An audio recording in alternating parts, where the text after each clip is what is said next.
السلام عليكم ورحمة الله وبركاته، أهلا بكم معانا في فيديو جديد. إن شاء الله النهاردة هتكلم عن مباراة الجيش المغربي والوداد المغربي في الدوري المغربي.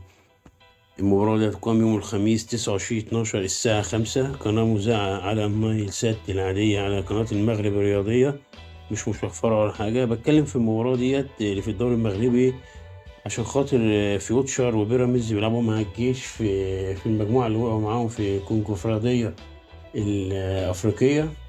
فالمباراة ديت يعني حابب اللي بيهتم بفريق فيوتشر وبيراميدز وعايز يتابع الجيش وكمان تبقى عارف ان انت الجيش في المركز الاول ب 18 نقطة وليه 13 هدف وعليه 5 اهداف، يعني في المركز الاول على طول.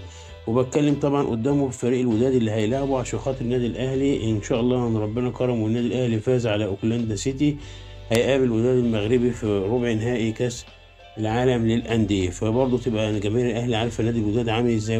نادي الوداد في المركز الثاني خلف الجيش على طول ب 18 نقطة برضه وليه 11 هدف وعليه 4 أهداف. الاتنين في كل حاجة متساويين، ويعتبر في أهدافهم اللي واللي عليه مايس واحد تقريبا لصالح الجيش. فدي مباراة تهم فيوتشر وبيراميدز يشوفوا فريقهم عامل ازاي اللي هيقابلوه اللي هو الجيش.